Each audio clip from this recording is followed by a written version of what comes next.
대한민국당 부대변인 신민호입니다. 브리핑 드리겠습니다. 대한민국당 제117차 최고위원회의 내용, 불법 탄핵 2년 적폐 청산이 아니라 대한민국의 자유민주주의, 시장경제, 보수우파의 청산이었다. 3.1절 100만 애국국민들의 진실과 정의를 위한 함성이 가득했습니다. 그리고 3월 9일 112차 태극기 집회와 3월 10일 113차 탄핵 무효 태극기 항쟁이 서울역에서 열렸습니다. 이틀 연달아 태극기 집회를 개최했음에도 불구하고 애국 국민들과 당원 동지들께서 많이 참석해 주셨습니다. 특히 지방에서 올라와 주신 분들은 서울에서 1박을 하면서까지 참석을 해 주셨습니다. 그분들의 열의와 애당심에 감사드립니다. 2년 전 2017년 3월 10일과 2016년 10월부터의 대한민국 상황을 돌이켜보면 촛불 쿠데타 세력에 의해서 난도질 당했습니다. 그들은 거짓과 조작, 선동, 기획, 음모의 가짜 뉴스로 대한민국 국민들을 속였습니다. 박근혜 대통령은 정상적인 대통령의 역할을 하셨음에도 불구하고 그것을 국정농단으로 몰고 같이 일했던 사람들을 적폐로 몰아서 지금은 박근혜 대통령과 국정원장 3사람 등 100여 명 이상이 감옥에 가 있습니다. 이것은 적폐 청산이 아니라 대한민국의 자유민주주의, 시장경제, 보수우파의 청산이었습니다. 그들은 적폐라는 이름으로 보수우파, 자유민주주의, 한미동맹, 친미를 추구하고 국가 안보를 걱정하는 많은 사람들을 감옥에 보냈습니다. 지금도 제2의 손석희가 오늘도 내일도 나올 것입니다. 그들은 또 다른 거짓으로 국민들을 속이려 하고 있습니다. 미국 하노이 회담을 통해 북한이 비핵화 의지가 없다는 것이 밝혀졌음에도 불구하고 전 세계 언론이 북한의 실질적인 비핵화 의도가 없음을 알았음에도 불구하고 국내 언론 방송은 비판하지 않고 있습니다. 문재인의 청와대가 그렇게 하듯이 비핵화가 아니라 더욱 경제 협력을 해야 한다는 목표를 가지는 것은 잘못된 것입니다. 그들이 이렇게 왜곡된 방송을 하고 있는 것은 민노총이 장악한 언론 방송의 구조적인 문제 때문입니다. 언론 방송이 공정성과 합리성을 되찾는다면 문재인 정권은 벌써 무너졌을 것입니다. 자유한국당 김연아 원내대변인이 탄핵은 사상 초유의 사건이었으며 역사에 준엄한 교육이었다는 말도 안 되는 발표를 했습니다. 우파의 많은 국민들은 왜 대통령이 감옥에 가 있는가에 대해 본질적인 의문을 던지고 있습니다. 왜 탄핵이 되었는지에 대한 본질적인 질문을 던지고 있는데 자유한국당 원내대변인이라는 자가 이런 식으로 역사에 준엄한 교훈이었다고 했습니다. 무슨 역사에 준엄한 교훈이었습니까?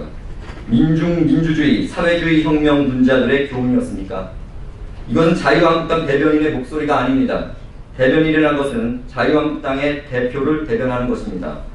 그런데 자유한국당의 원내대변인이 이렇게 말하는 것은 자유한국당 나경원 원내대표와 황교안 대표의 실체를 보여주는 것입니다. 다음입니다. 연동형 비례대표제를 통한 연방제 세력과 내각제 세력의 야합을 반대한다. 선거법 관련해서 더불어민주당과 정의당, 바른미래당, 민주평화당이 그들의 당리 당략에 따라 연동형 비례대표제를 밀어붙이고 있습니다. 대한민국당은 분명히 말씀드리지만 연동형 비례대표제를 반대합니다. 연동형 비례대표제의 혜택을 대한민국당이 보지만 반대하는 이유는 자유한국당의 내각제 세력들과 야합한다는 것이 전제가 되어 있기 때문입니다. 나경원 원내대표는 내각제 개헌 문제를 말했습니다. 나경원 원내대표는 내각제 개헌을 하고 비례대표를 없앨 의원수를 줄이자고 합니다. 김무성이 박지원 등 몇몇 사람들이 내각제 2원 집정부제를 하자고 한 것은 정치 세습을 하겠다는 것입니다. 노골적으로 나경원 원내대표는 내각제 개헌을 꺼냈습니다. 황교안 대표도 대통령에게 권력이 집중된 제도 개헌을 말했습니다. 이것은 김무성 배신자들과 입장을 같이 하는 것입니다.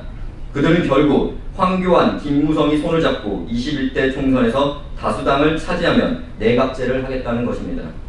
연동형 비례대표제를 통해 연방제 세력과 내각제 세력의 발톱을 다 드러내고 있습니다.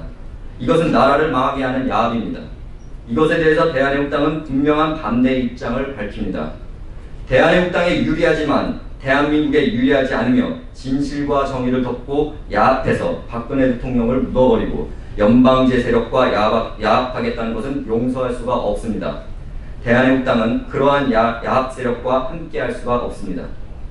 다음입니다. 대한민국당은 꼼수 정치하지 않겠다. 대한민국당은 정도 정치를 하겠다.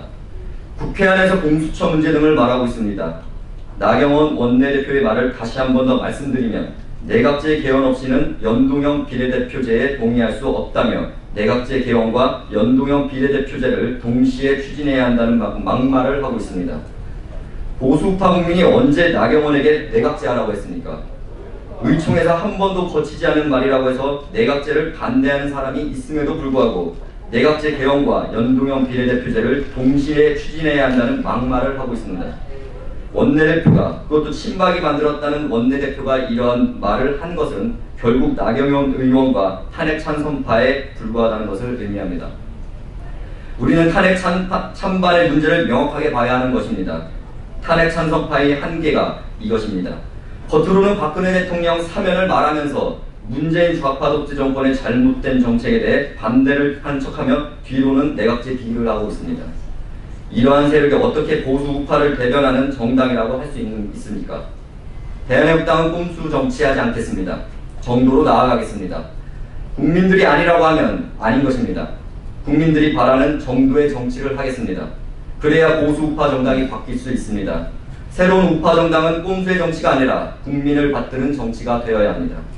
김무성 의원이 중앙일보와의 인터뷰에서 대한민국당 조원진 대표를 거론했습니다. 그는 극단적 세력에 대해 그들의 의견을 들을 필요가 있느냐고 했습니다. 대한민국당이 극단적 세력입니까? 탄핵을 주동한 김무성을 욕하면 극단적 세력입니까? 그들은 극단적 분열주의자들입니다. 극단적 배신자들입니다. 김무성 의원에게 다시 한번 경고합니다. 극단적 배신행위, 극단적 망국행위, 극단적 매국행위를 그만두기를 바랍니다. 다음입니다. 대한민국당은 자생 자립에서 자강으로 나아갈 것, 100만 당원을 확보해야 합니다. 100만 당원, 20만 책임당원, 정의당보다 많은 국회의원 숫자로 연말까지 교섭단체를 완성하고 다음 총선 전 30에서 40석의 의석, 이 목표를 우리는 지킬 것입니다. 우리 애국 동지들께 있어 대한민국당이 자립에서 자강으로 넘어가는 이 상황이 대단히 중요한 사항입니다. 우리가 자립을 했고 자생을 했는데 자강을 하지 못하면 우리 스스로가 무너질 수 있습니다. 그러니까 자립 자생으로 100만 당원, 20만 책임당원, 30만 태극기 집회를 할 수 있는 자강의 정당으로 바꾸어야 합니다. 그래야 아직도 보수를 이야기하면서도 지금 체제전쟁, 역사전쟁을 하고 있는데 연동제하고 내각제하면 어떤 상황이 되는지도 모르는 저 자유한국당을 바라기 인식으로 바라고 있는 국민들을 깨우칠 수 있습니다. 대한민국당이 우파다운 우파 정당을 만들어서 그들에게 더 이상 자유한국당이 보수정당이 아니라는 것을 보여주기 위해서 우리 스스로 강해져야 합니다. 그래야 다음 총선에서 제1당, 제1야당 그리고 다음 대선에서 정권을 가져올 수가 있습니다. 지금 연방제를 하고자 하는 것이 더불어민주당 좌파 반미주의자들의 생각입니다. 그런데 거기에다가 내각제를 들고 나오는 철없는 자유한국당을 보면 정말 한심합니다. 지금은 내각제를 들고 나올 상황이 아닙니다. 지금은 체제전쟁, 역사전쟁 한복판에 있고 우리는 여기서 지면 연방제, 내각제 문제가 아니라 나라가 망하는 것입니다. 전부 다 사회주의화 돼버리면 그 내각제, 연방제가 무슨 의미가 있겠습니까? 자유한국당 그들은 지금의 현실 상황 인식이 이렇게도 부족한 것입니까? 그들이 웰빙으로 그냥 이름 있는 사람을 대표로 세우면 보수들이 표가 갈 데가 없지 않겠는가? 그러니까 표 갈 데 없는 것들을 자신들이 다 가져가면 된다라는 생각을 가지고 있는 것입니다. 나라가 지금 공산화 단계에 들어가고 사회주의화가 진행되고 있는 상태인데도 이런 보수 사람들을 믿는다는 것, 그게 자유한국당의 한계라는 것이고 자유한국당 안에 탄핵 찬반 세력이 있고 내각제 세력이 고개를 들고 있는 상황에서 우리가 빨리 스스로 강해져야 됩니다. 그렇게 하기 위해서는 힘들지만 서명대 모든 서명팀들은 일주일에 한 번 이상의 꼭 서명운동을 해야 합니다. 요즘 노란 리본 단 사람들이 대한민국당 집회가 커지고 3.1절이 자기들이 생각했던 것보다 훨씬 많은 사람들이 자발적으로 나오니까 두려움을 느끼는 것 같습니다. 대한민국당 조원진 대표가 탄핵에 찬성했다고 하고 아직도 친중 이야기를 하고 있으니 답답합니다. 무시해버리겠습니다. 법률팀에서는 하나하나 정리해서 법적 조치를 할 수 있는 것을 할 것입니다. 대한민국당은 공당이고 당대표를 응애하는 것은 대한민국당을 응애하는 것과 같습니다. 법률팀에서 많은 법적 조치를 할 것입니다. 대한민국당 조원진 대표는 음해를 받는 일이 하나도 없습니다. 그들이 말하는 것이 하나부터 열까지 거짓말입니다. 그런 부분에 있어서는 대한민국당 조원진 대표에게 물어보지 않고 바로 법적 조치를 해도 됩니다. 다음입니다. 문재인 정권의 3권 분립 훼손 심각. 요즘 문재인 정권 하는 것 보면 탄핵 사유가 100가지는 됩니다. 지금 국민의 동의를 받지 않고 하는 사회주의 정책은 이것은 3권 분립을 대단히 훼손한 것입니다. 3권 분립은 헌법 정신에 들어가 있고 헌법 전문에 들어가 있습니다. 3권 분립을 훼손한다는 것은 탄핵 사유입니다. 또 판사가 자기 정권에 맞지 않는 판결을 했다고 성창호 판사가 김경수를 구속시켰다고 거기에 대한 보복성 인사를 하는 것은 정말 3권 분립을 침탈하는 것입니다. 그것이 만약에 청와대하고 한마디의 전화통화가 있었다는 것이 밝혀진다면 끝장나는 것입니다. 그러면 검사들이 알아서 기었다는 것입니까?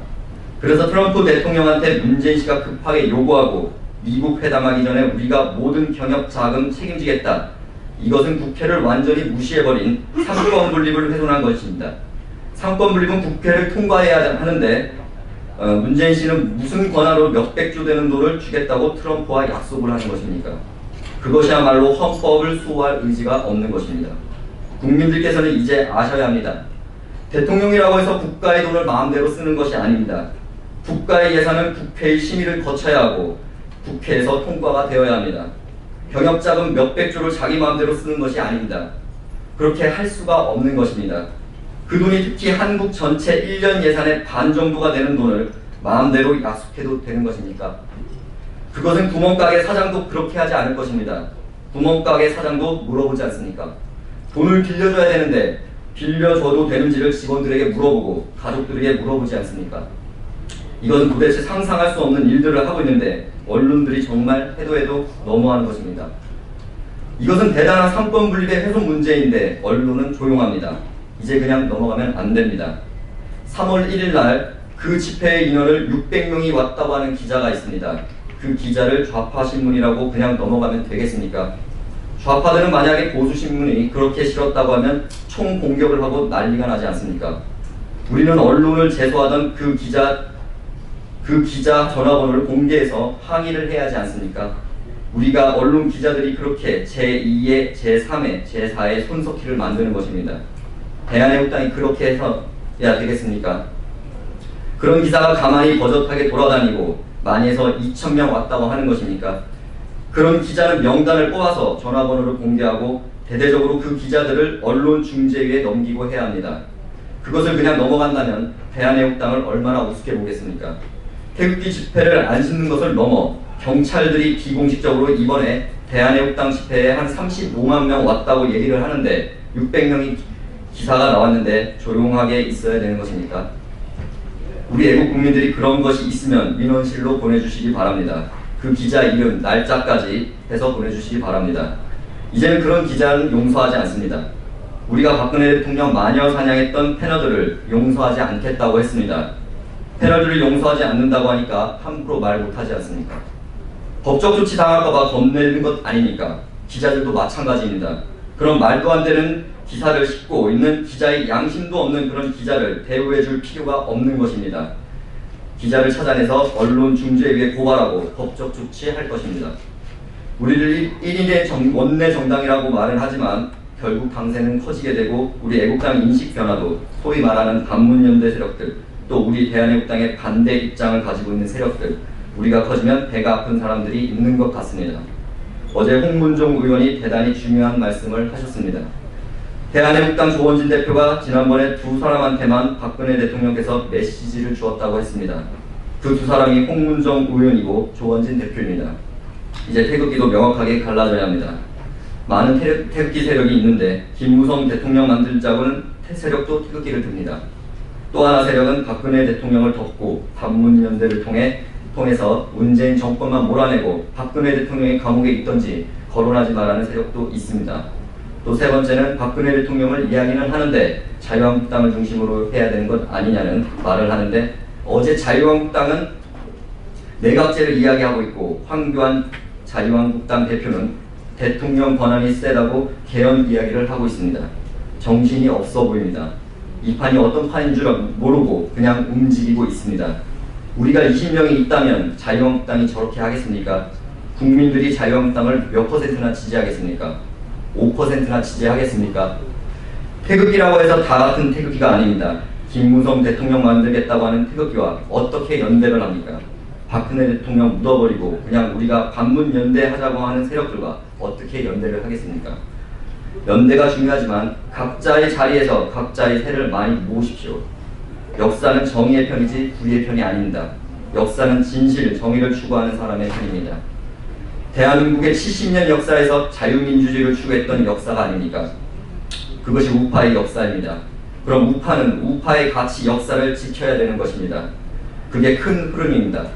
한번 보수정당은 끝났다고 조원진 대한민국당 대표가 얘기했을 때 혼자서 나와서 저런 소리 한다고 했는데 지금 보수정당의 가치가 무너졌다는 것입니다. 지금 하는 행태들을 보면 보수정당의 가치가 아니라 그냥 자기 정치만을 하겠다는 세력들입니다. 우리 대한민국당이 분명하게 우리들의 길을 신념을 갖고 가야 됩니다.